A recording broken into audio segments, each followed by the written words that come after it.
know there are families who have young children at home, two incomes, they may both be working. A lot goes into what you finally have to make a decision on.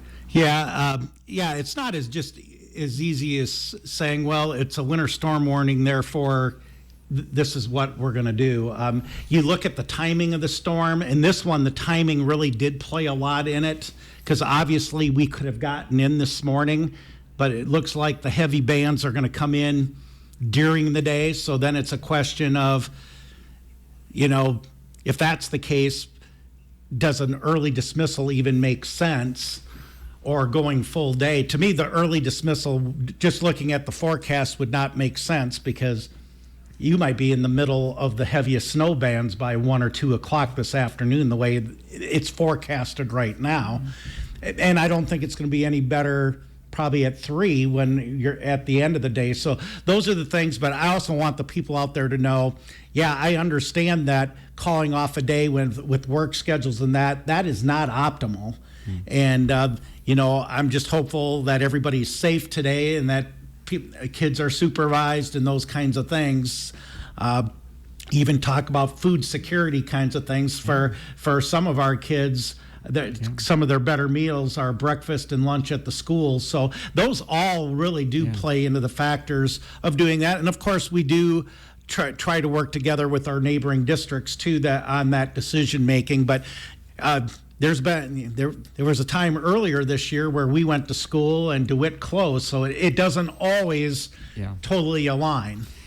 Ultimately, it is your decision, but I know you consult like with the transportation department. Who all comes in play? Yeah, transportation department, the superintendents. Actually, the National Weather Service gives us superintendents briefings, and we get those kinds of things. I'm actually checking 511. We made the decision last night just because the forecast had changed to a warning, and it just looked like everything's trending like the main snow band's going to be here now. And just looking at those pieces, if it would have been a decision like delayed start in that, we normally go out and drive at 4:30 in the morning, the transportation director and I, and we have designated parts of town that we drive.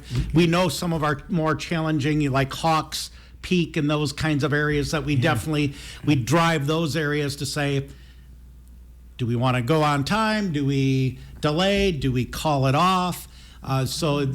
Those, I mean, like I said, there is an actual process to it, and we just don't unilaterally do that. And most of the time, unless it's pretty obvious, and like last night, it looked like all the data was pointing like this is going to be a 4 to 8 inch snow event right during the school day. I usually like to wait till the morning and wait till the latest amount of information. It just looked like last night it wasn't going to change between the evening and this morning. And I do want, in that situation, I do want to give families that additional time to figure out, school got called off. What plans do I need to make to have my kids have supervision? Very good. Gary DeLacy, again, Superintendent of Schools for Clinton. Let's hope for a beautiful day, March 4th. Yeah, let's hope so. It'll be a beautiful day no matter what the weather is. So Phase 1 is scheduled to be turned over to the district actually a week from Friday. So February 24th and actually February 27th, which is Monday, there will not be school at Clinton High School. Now, there will be school at the elementaries and the middle school, but not at the high school, because the staff will be making the big move from that and using the weekend to go from the older building to the new building. And then on Tuesday, February 28th, will be the first day of classes in Phase 1. So we're at a point with that building right now. All we're doing is punch list items. We're commissioning the HVAC and all the systems and make sure it's up and running. We did have our meeting on Tuesday. We meet every 2 weeks. You can tell it's at the end because most of the subcontractors were gone, and we said, we don't really need another meeting in 2 weeks because the kids will be in the building. So we're going to start meeting monthly here in the short term as we move between Phase 1 and Phase 2 in the demo. So we'll move in on Tuesday the 28th. Then that Saturday, March 4th, we are offering an open house, and we are going to really encourage all of the community to come and take a tour of the phase one, which is that 3-story building, which actually is about 70% of our academics are going to be housed in that building. And we're going to have tours. We'll have students giving tours between 1 and 2 in the afternoon and 2:30 and 3:30. Between those tours, between 2 and 2:30 in the new library, we're going to have a short program where we'll have some speakers such as the board president, Mike House, the mayor, Scott Madison, principal Teresa Schultz, Julie Lonergan, who was actually the head of the task force that led the effort to pass the bond issue, Tandy Permenter, who represents the teachers. We're going to have one of our students speak, and then finally Andy Sokolovich from Grow Clinton. We'll all give a little bit of kind of the journey and what it means and those kinds of things. And we really want to encourage the community. This is a major investment in Clinton and for the future of our kids to please come through. We're also going to open up your gym for those of you who have not been in your gym for the renovation. Personally, I'm pleased the way your gym came out. It's much brighter. I think just getting the ceiling painted was the first piece of it, but we obviously painted the lower bowl white and brightened it up, and then we accented it with red and black in various parts of the gym. But even the new lighting, the new mezzanine bleachers, and of course, when it gets to graduation this year, having it climate controlled. It's going to be a much nicer facility. Even the student athletes have said now, like for summer open gyms, instead of it being 90, 95 in the gym, it'll be, 70, 75. So I do want to mention that Pleasant Valley was in town, and their gentleman who videotapes the ball games made a point of coming up to me and saying, it looks great. Yeah. And I've had a lot of comments, and I think we've kept the character of your gym because there was a lot of talk about, well, should we go to the hard plastic bleachers for the mezzanine and that? And I was not supportive of that. To me, if you're going to keep the double deck mezzanine look, I think you keep the wood bleacher look. And just the other pieces that it's handicap accessible now. I was always worried when you see a lot of your grandparents tend to go up to the mezzanine. They want to be away from the noise and the crowd and just to watch the game. And we didn't have the steps, you didn't have the rails, and now just having those things in place, I just feel like that's made it a much nicer experience for all in that gym. It is a great gymnasium. Of course, I get the opportunity to go to many gyms covering the River Kings and Queens and other area schools, and I just love the Your Gymnasium. And I know when we have like a big wrestling tournament, it just plays into that so well. You can have the mats on the floor. You can have 6 mats down there, yep. And yet you can seat close to 2,000 in the upper balcony. Yeah, I mean, we get a couple tournament games in there each year. I even think back to when I was a coach, but they would bring in, your Clarence Loudon against Preston, and I mean, there couldn't be anybody left in those little towns because Yord was packed. Yes. It was packed, and to have 2,500 to 3,000 people in that arena, it was just an amazing experience. Still is. Just a real quick story. Dan Reed, who used to be a game manager, one time one of those area schools came in, and one of the players took a look around. He said, "This place could hold a lot of hay." Yeah, absolutely. Big old barn, no doubt about that. Hey, we got a lot more to talk about. We're going to get into school safety initiatives, some legislative stuff with Gary DeLacy. Our weather update now brought to you by Clinton National Bank. We are now under a winter storm warning as snow, heavy at times, will continue this morning into the afternoon.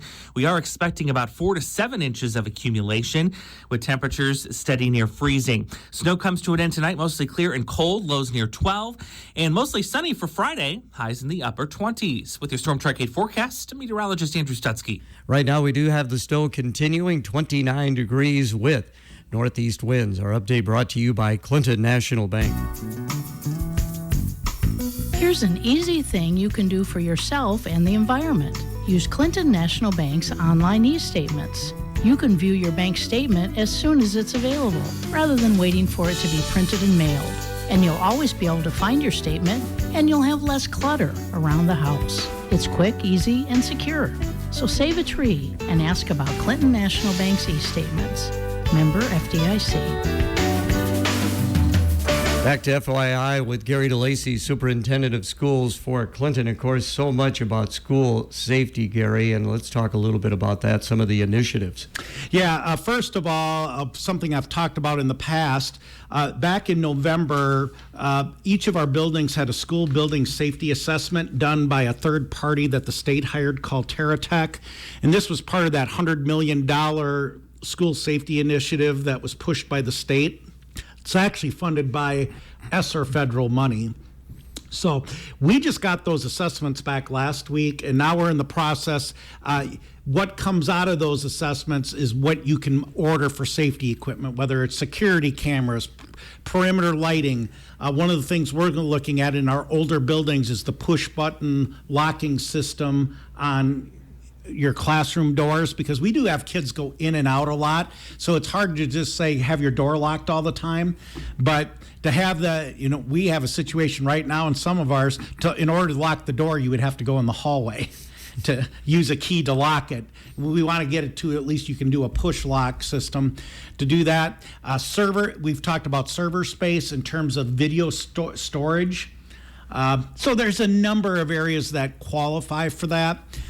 Each building will prioritize, and we can have up to $50,000 per building, and hopefully that'll be happening late spring into summer, that we'll be having those safety enhancements in each of our buildings. Okay, and then also there's some training that's going to be involved. Yeah, and I want to put in a plug for Clinton County. They brought in a training group from Illinois, and then the last week of January, there was joint training between the law enforcement that would come in an intruder event and school, and it was called the School Safety and Violent Event Incident Management System. So I call it SAVEM. That's kind of the abbreviation on it. And Gary, I give you a handout so you can kind of take a look at it. Yeah. But what it really does is it really gives structure and communication structures between the people that show up at an event and school personnel. And one of the things that became eye-opening, and I kind of knew this, is we really need a lot of work with reunification. You know, we've always talked about, okay, if we run, hide, fight, we leave the building, and that, how do we get those kids back to parents, or how do we do that? And this training really spent a lot of time on giving us structures in place to do that. And so I'll be honest, we're at a point now that we're going to train our staff actually at the admin center, because they really encourage employees that are one step away from the buildings to be part of the major reunification team. So we'll be doing a training on March 22nd on the particular roles of each person in reunification. And then in April, we are planning a run, hide, fight drill with the middle school, and we are going to actively practice that reunification with a subset of the kids. So we may take 50 kids where we actually are able to track them, get them to a reunification site, be able to have the parents participate in that, and have all the different pieces that are involved. And you know, there's a lot of pieces that you don't think about, like you need to have clergy there, you need to have entertainment and food, because they're saying this is a long-term event. This could be 5, 8, 10 hours before you might reunify. They said if you're doing a really good job, you're processing 40 kids per hour. Well, you look at the size of some of our buildings, it would be like, we're going to be there a long time. So yeah, you do need to think about food. You need to think about things to really entertain the kids, or at least occupy them during one of these events. And then I think the big thing that's really driving a lot of this is we do not want any situation like Uvalde happening, where you did have everybody there, but they were paralyzed. And a lot of that paralyzed was, okay, what is the role of each person? What is the communication structure? Who is making those decisions? One of the things that was eye-opening in this training is, once these emergency services come into one of my school buildings, I don't have control of that building. They have control of the building, and they're calling the shots.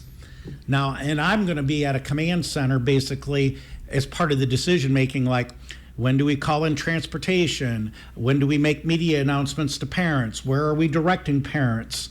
How do we reunify students? I mean, it does really tie in all the details and logistics, and I pray I never have to do it, but we're going to be prepared if it happens. Well, that is great to be prepared, and it is so different from back in the Stone Ages when I was at school, where the only drill we had was a fire drill, and you would go outside of your classroom and in the hallway. Yeah, and a lot of that is we still have the 2 fire drills per semester, and a lot of people are saying we need to up what we're doing in terms of this intruder stuff. Obviously, after the Michigan State event, I saw that it was the 68th mass shooting of 2023 in this country already.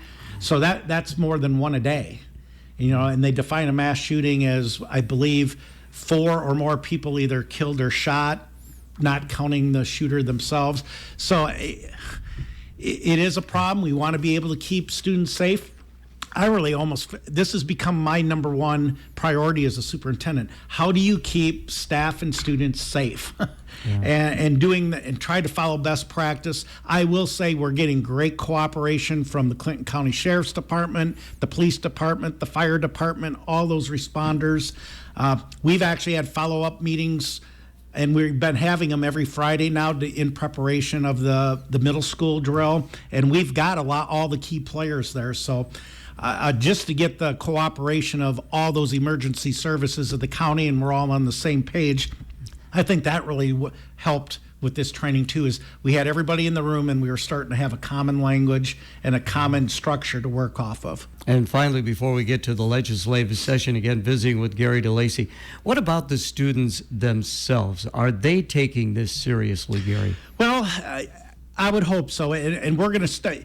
With the pandemic, we sort of paused on run, hide, fight training, obviously. And now we're going to have to recommit to getting students trained in run, hide, fight. So I would hope, just with what's going on in the country, there's a realization that, we're trying to keep people safe. I do think there's additional steps. We'll get into legislative here in a minute. One of the things I'm going to really push is I really believe that the state needs to fund an SRO for every building. That the response time for most of these events is 5 to 7 minutes. That's the same time that most of these events last. That Uvalde situation was such an outlier. Most of these events are done very, very quickly, but you need it to be quick.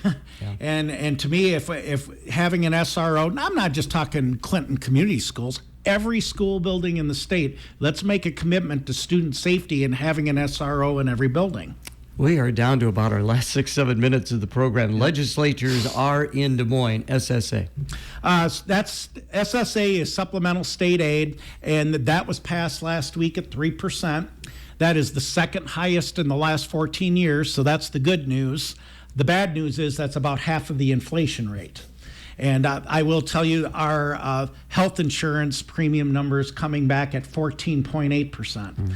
So it's challenging when, to me, state aid isn't keeping up with inflation or what we're expected to do with business. We'll continue to do our best. The next thing that's on there, educational savings accounts, that obviously passed. Most people refer to that as vouchers. The legislators have talked about a cleanup bill on that was really pushed through, and there are a number of things, and I'm okay for competition, but it should be an even playing field, and obviously that law is not an even playing field, particularly when private schools still can pick and choose who they want to serve. And if you're going to start taking public money, you shouldn't be able to pick and choose, in my opinion. And I think there's other things they need to look at in terms of accountability. We have a lot of reporting that we need to do to show the accountability of those dollars. Those things probably should be the same for private schools as well. I would also advocate that there should actually be due process for parents and kids that attend a private school and they are quote unquote kicked out, because right now the private school kind of, if they get to a point, they can just say you need to go to the public school.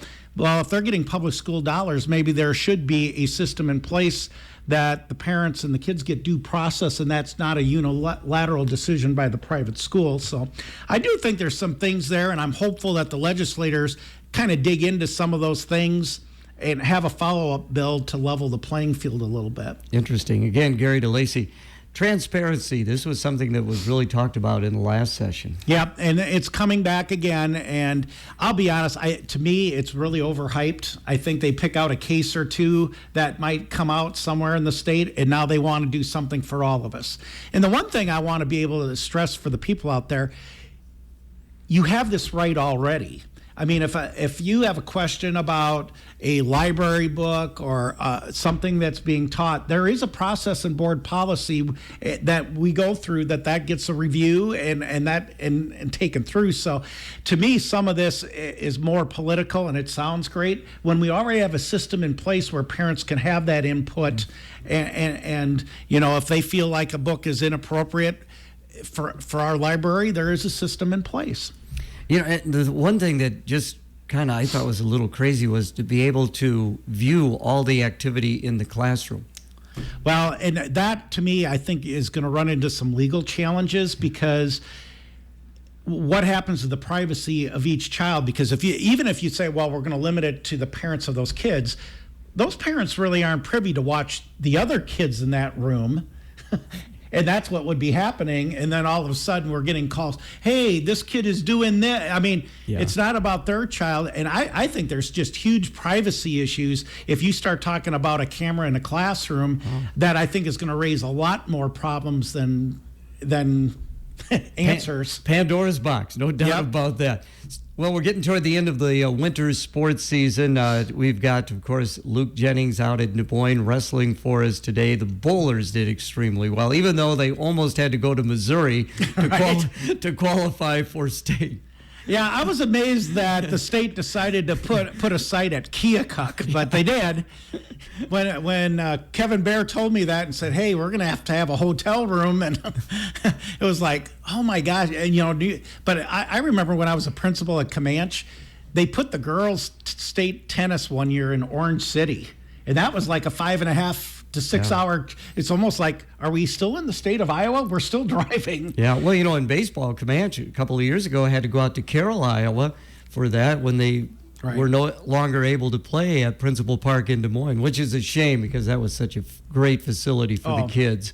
Absolutely. So, again, our bowling program is very strong. We did get one girl that qualified, but we had our entire boys team that qualified, and I think one is an individual. So, very proud of that.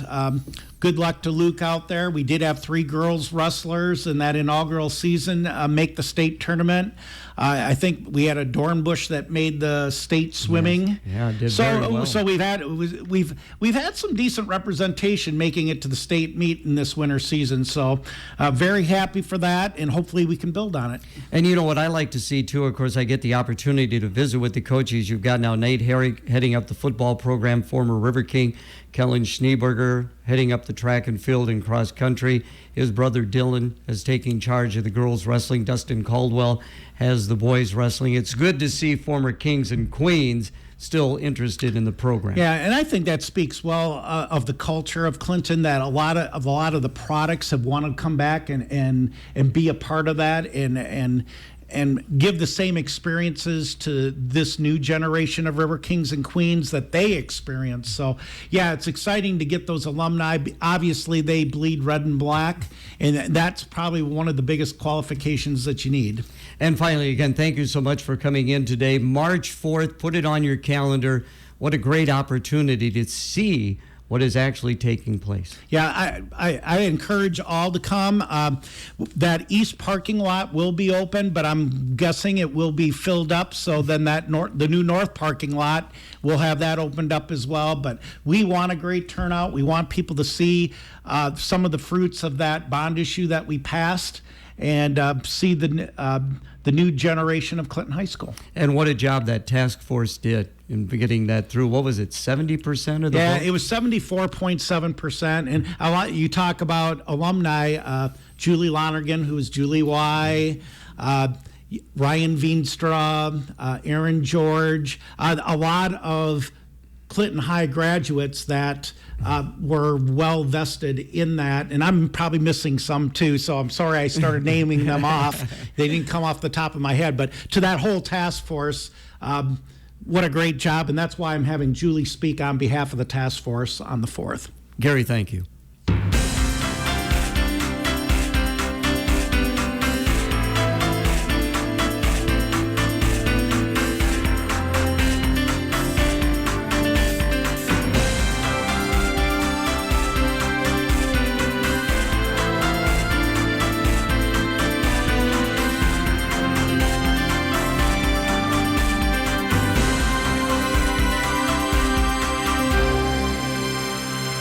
Listening to AM 1340 KROS, Clinton, Iowa. FM 105.9. And